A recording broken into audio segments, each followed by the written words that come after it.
Vamos a leer en esta noche un texto de la Biblia que está en la carta de los Hebreos y quiero que podamos leerla juntos.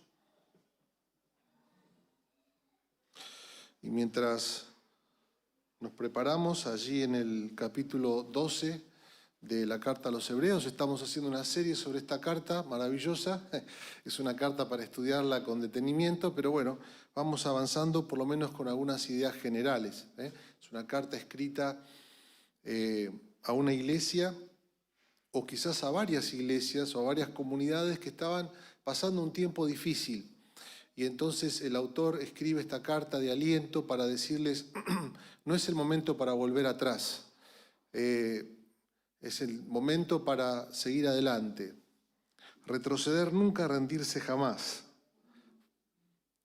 Podríamos decir esa frase usada de tantas maneras y por personas de un lado y del otro, ¿no? Pero es un lema interesante para entender la carta de Hebreos. Vamos a leer entonces allí el capítulo 12, si me acompañan.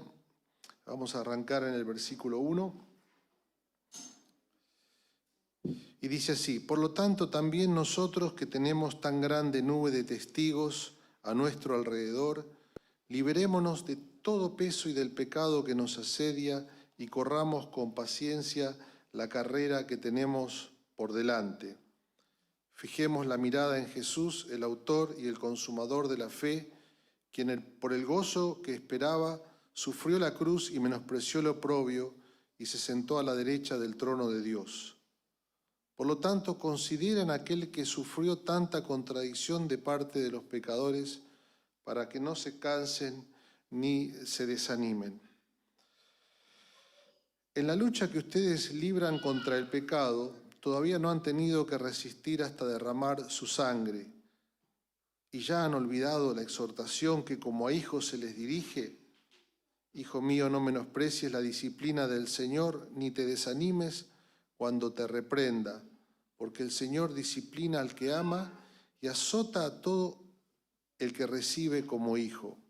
Si ustedes soportan la disciplina, Dios los trata como a hijos. ¿Acaso hay alguno que sea hijo a quien su padre no discipline? Pero si ustedes se les deja sin la disciplina que todo el mundo recibe, entonces ya no son hijos legítimos, sino ilegítimos.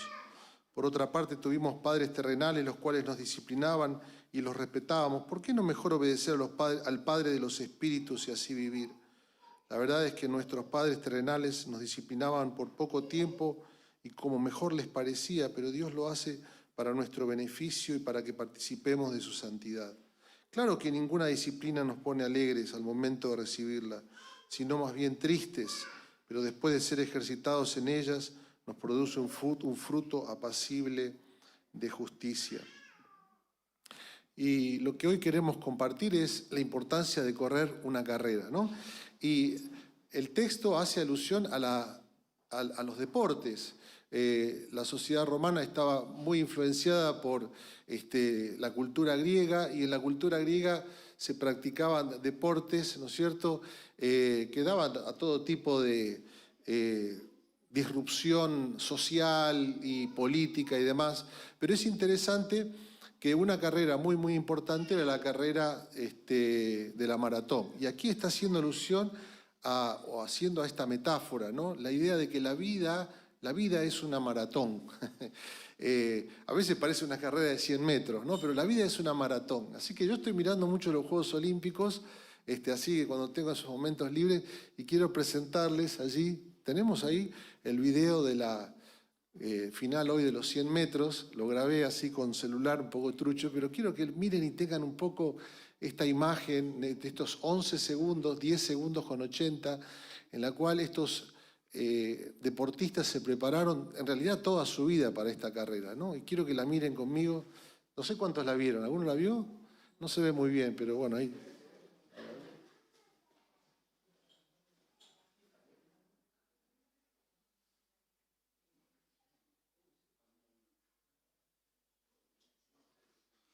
Parece que no está ahí, ¿no? 42 kilómetros por hora en algún momento, 10 segundos con 80. y aún así no pudieron batir todavía el récord de Usain Bolt, ¿no? Este corredor jamaiquino que llegó a los 10:58, que es una cosa de otro planeta. Pero me fascina ver estas carreras y ver todo lo que ponen en esos 10 segundos. Aquí el apóstol, el escritor, está hablando de que la vida es una carrera. Y la alusión, la metáfora, es una carrera un poco más extensa. En realidad, la más extensa que existe en los Juegos Olímpicos, que es la maratón. Y dice, la vida es una maratón. Y usa 3 ideas o 3 metáforas. Primero, que la vida es una carrera y que en esa carrera es también como una lucha. Y que también en esa lucha experimentamos una disciplina, ¿no? Y conecta a lo largo de este pasaje estas 3 ideas. Y pensar entonces, y nos alienta a pensar en esos términos. A esta iglesia a la cual les está escribiendo, que están pasando un tiempo difícil, que están pensando en volver atrás, diciendo y preguntándose si la cuestión de la fe cristiana es algo que va a funcionar. Y el autor les dice, sí funciona. Les aliento a que corran esa maratón, a que piensen en la vida, a que se hagan la idea de que la vida es una carrera. Una carrera, dice, preparada. La alusión que hace ahí el texto en el versículo 1 es a que esa carrera ha sido preparada por Dios, hablando de un propósito que Dios tiene para nuestras vidas. Dice, Dios te ha preparado en la vida para correr una carrera. No te quedes atrás. No renuncies, no bajes los brazos. Determinate a correr esa carrera. Esto es maravilloso, ¿no? Pensar en otro texto que hace alusión allí el apóstol Pablo en una carta, la carta a los Efesios, dice, Dios preparó de antemano obras para que nosotros caminásemos en ellas. Yo tengo que caminar esas obras, yo tengo que correr esa carrera, pero esa carrera ha sido preparada por Dios. Esa carrera ha sido preparada para vos y para mí. No todas las carreras son iguales, cada carrera es particular, pero cada carrera debe ser corrida y debe ser realizada. Y el aliento del apóstol o el aliento de este escritor es a que te hagas una idea, a que te hagas una imagen, a que te convenzas o que te afirmes una convicción de que Dios quiere que corras esta carrera, ¿no? A mentalizarnos que hay un proceso, que hay subidas y bajadas, que hay momentos que son más fáciles y más difíciles, que hay ritmos en la vida, como en una carrera, ¿no? A mí me gustaba, hice atletismo un poco de tiempo en un club conocido, acá en la ciudad de Buenos Aires, no voy a decir cuál para no herir susceptibilidades, pero me acuerdo que cuando corría los 100 metros, no corrí mucho tiempo, pero lo suficiente para saber que no iba a ser uno de ellos, Pero me acuerdo que el autor, mi entrenador decía, hice varios deportes. Esta mañana usé el ejemplo de la natación, pero mi entrenador decía, cuando vas a correr tenés que estar mirando la meta, tenés que estar pensando en la carrera, pensando desde temprano en la mañana en la carrera que vas a correr. Hacete a la idea de los ritmos, hacete un ritmo mental, ¿no? Ahí tenemos la foto de un famoso maratonista argentino que se llamaba Delfo Cabrera. Y él ganó la maratón de 1950. Era el que menos probabilidad tenía de ganar. Era un bombero voluntario aquí en la ciudad de Buenos Aires. Y él le contaba a mi abuela y a mi abuelo que en un momento de la carrera él iba último absoluto. Pero él se había puesto en la cabeza que tenía que correr a cierto ritmo. Y con ese ritmo ganó. Llegó, against all odds, como dicen en inglés, contra todo pronóstico, ganó la medalla de oro olímpica en la maratón de los Juegos Olímpicos de 1950. Y él hablaba de este ritmo mental que es importante que tengamos y de la necesidad de plantearnos esta idea de caminar o de correr de una forma y de un ritmo en este deporte, pero el apóstol o el escritor nos está alentando a pensarlo en términos de la vida, ¿no? Se nos ha dado la gracia de correr una carrera, el honor de correr una carrera. Si estás aquí, no sé si quizás por enésima vez o por primera vez, Dios ha puesto delante tuyo una carrera por correr, un propósito por el cual estás aquí en esta tierra. Y hay momentos como en el que estamos viviendo ahora que quizás la tendencia es a tirar la toalla, ¿no? Y a decir, bueno, ¿y para qué seguir? Y aquí el autor nos alienta a correr con paciencia esa carrera que tenemos por delante. Y nos dice algo muy interesante, dice, despojándonos del peso y del pecado, ¿no?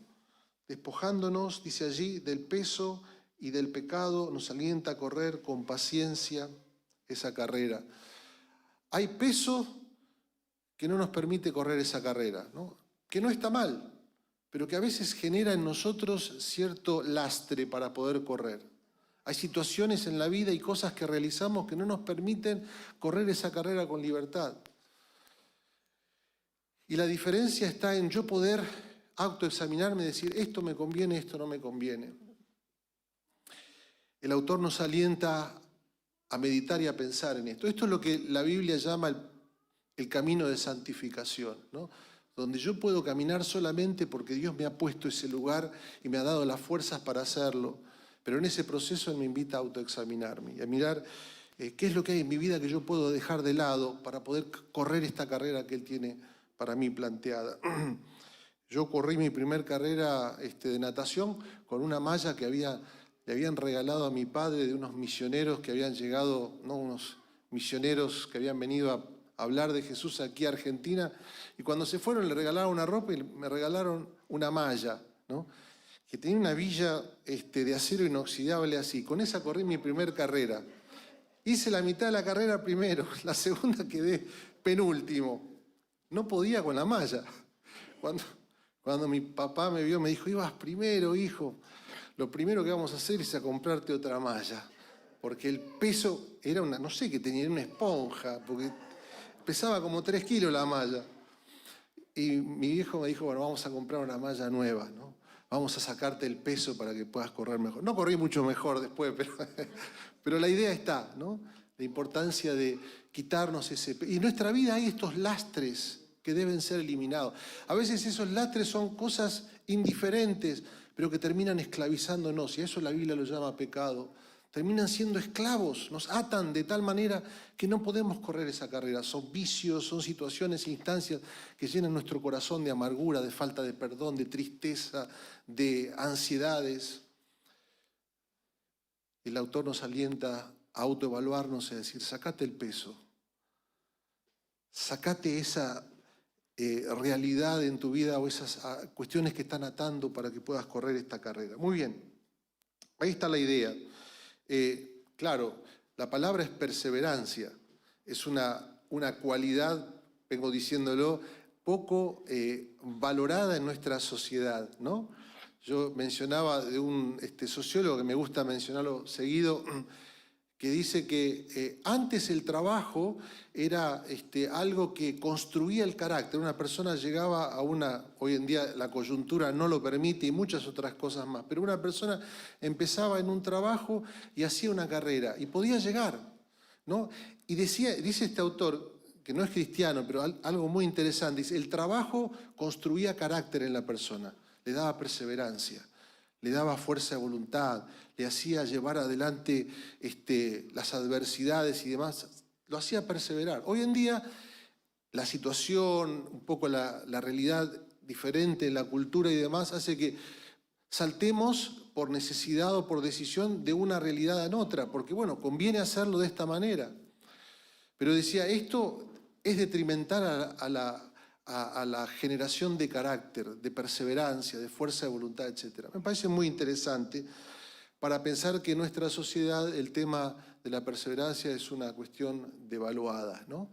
En las relaciones interpersonales, en las decisiones que tenemos que tomar, etc. Bueno, el autor nos dice, y debemos perseverar. Ahora, esto es imposible, esto parecería una religión cualquiera, ¿no? Bueno, el estoicismo y otras cosas también nos plantean esto, tenés que perseverar y seguir adelante. Pero 3 motivaciones, y con esto voy a terminar, 3 motivaciones que el autor nos invita a considerar. 3 motivaciones, y las voy a mencionar rápidamente. En primer lugar, dice una nube de testigos. Dice, allí al principio dice, teniendo en derredor una gran nube de testigos. ¿Quiénes son estos testigos? Son estos que hemos mencionado en el capítulo 11. Son aquellas personas que en la antigüedad habían puesto su confianza en Dios y habían podido perseverar.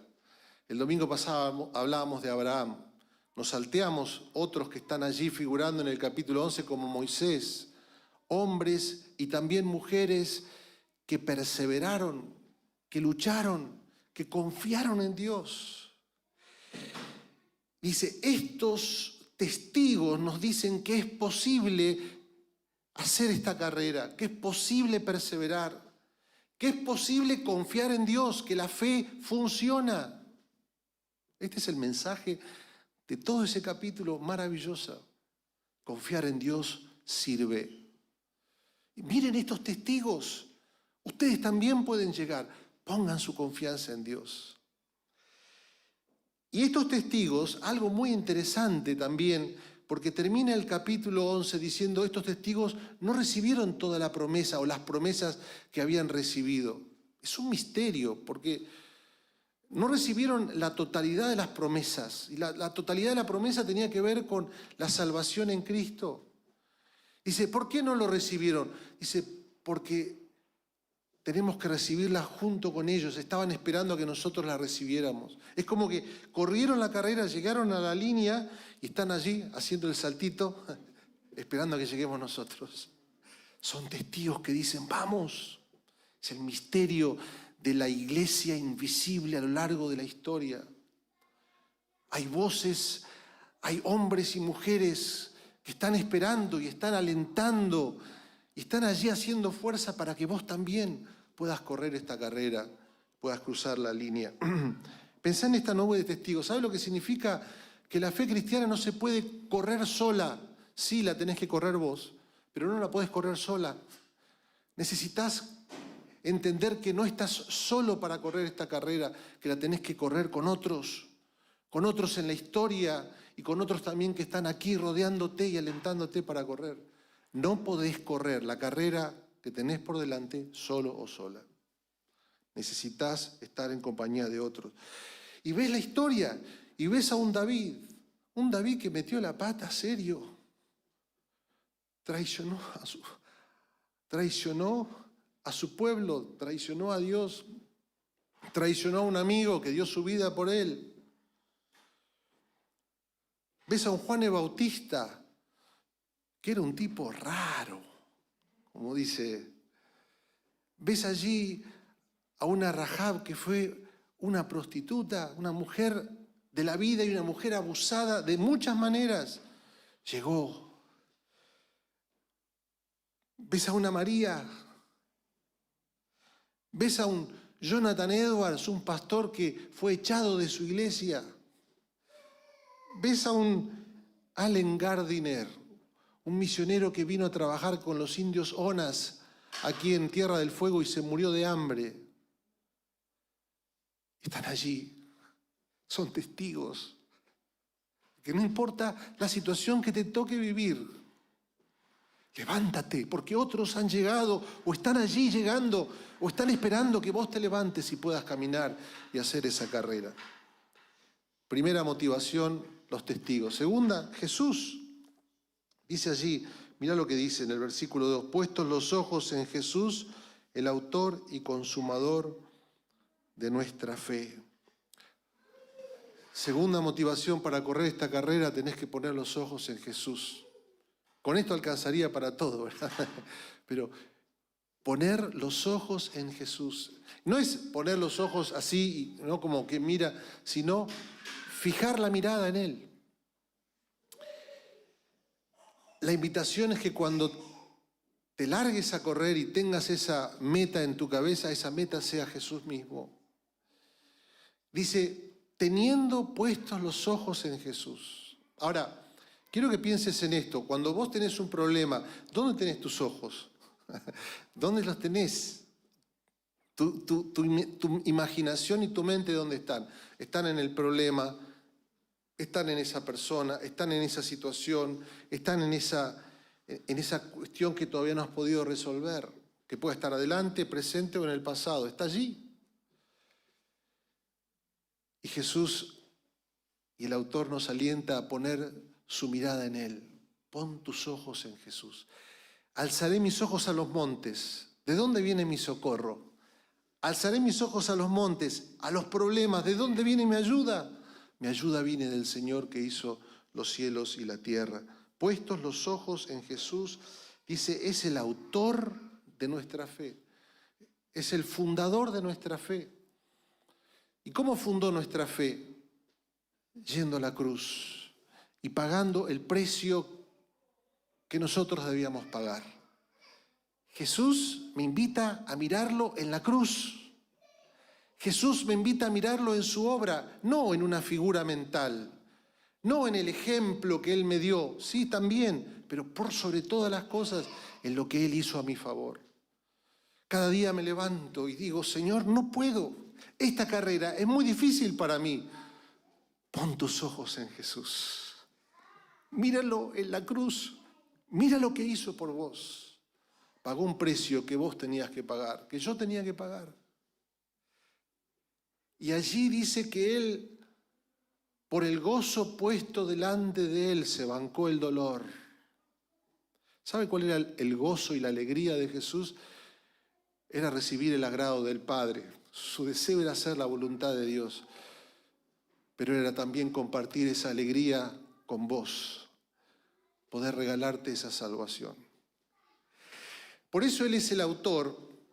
En general, todo autor de una religión crea la religión como los grandes fundadores de las religiones y en general te dicen, bueno, ahora tenés que caminar hacia esa dirección. Jesús también creó el fundamento de nuestra fe, dijo, ahora tenés que caminar en esa dirección. Pero ¿cuál es la diferencia? Que Él también hizo ese recorrido por vos y por mí. Él es el consumador de nuestra fe. Por eso dice que fue a la cruz, hizo todo el recorrido en su vida. Murió, resucitó y dice, y está sentado a la diestra de Dios el Padre, y es el precursor. Él abrió un camino para que yo y vos podamos recorrerla. Él no es solamente el fundador, Él no es solamente el ejemplo, sino Él es el sostenedor con su propia obra para que nosotros podamos realizar ese recorrido. Bueno, mucho más para meditar, pero puestos los ojos, ¿en dónde tenés tus ojos puestos hoy? La invitación es a ponerlos en Jesús y en su obra.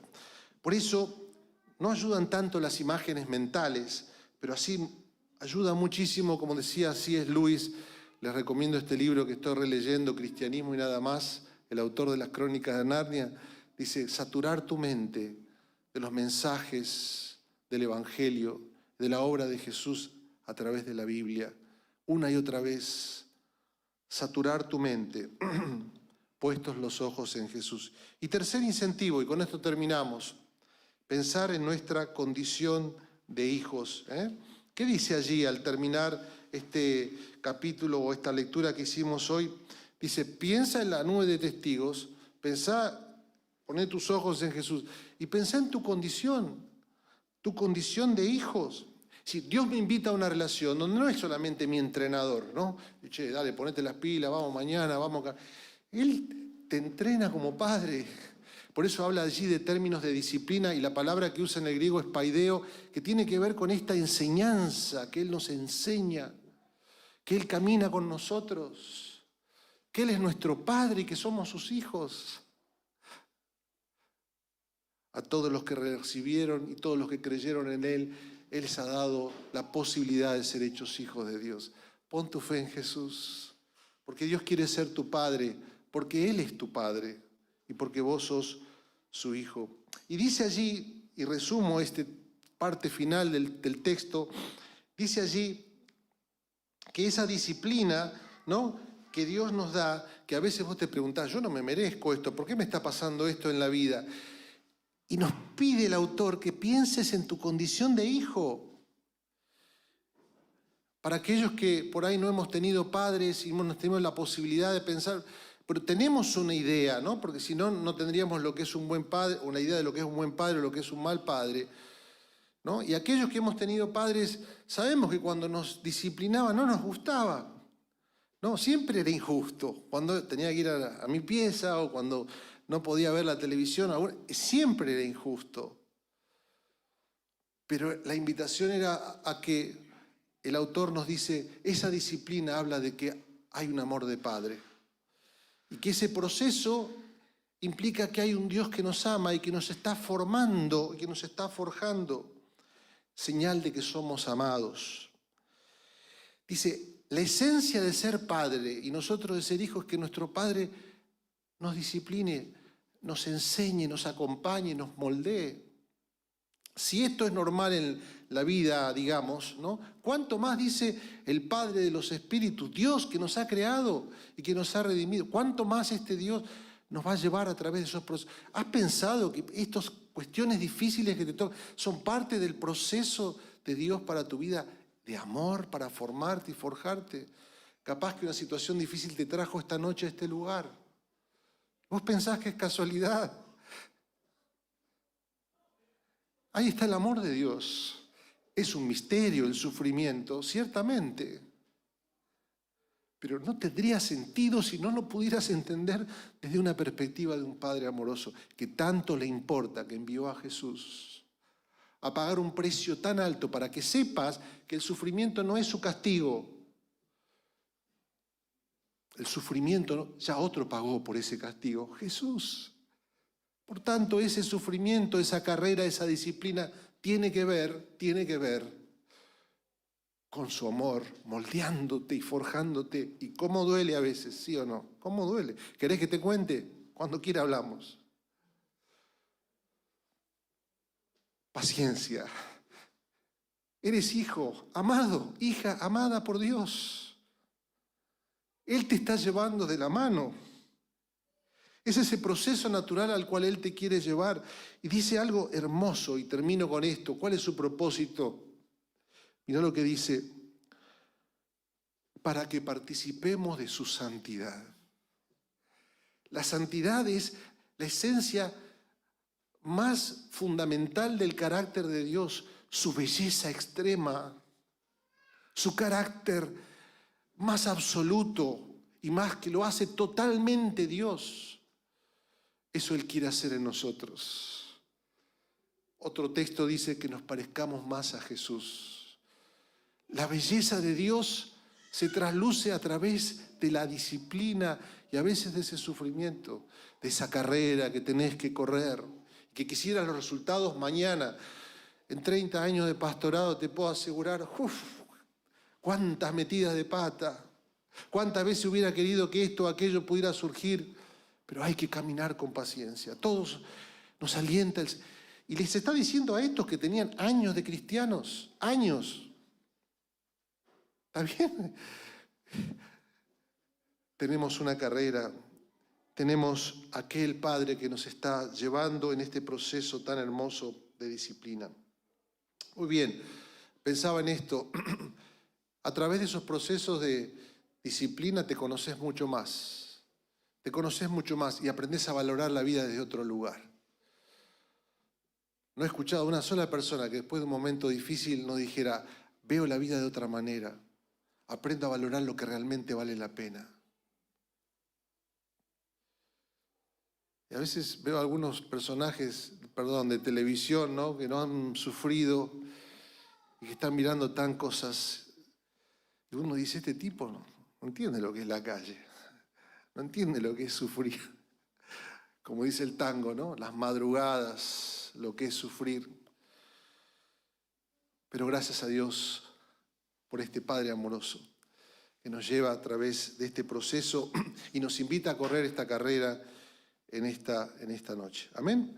Muy bien, vamos a orar y te recomiendo otra vez que si no estás siendo parte de este estudio que estamos haciendo acerca de la vida cristiana, te puede ayudar mucho en esto que estamos reflexionando.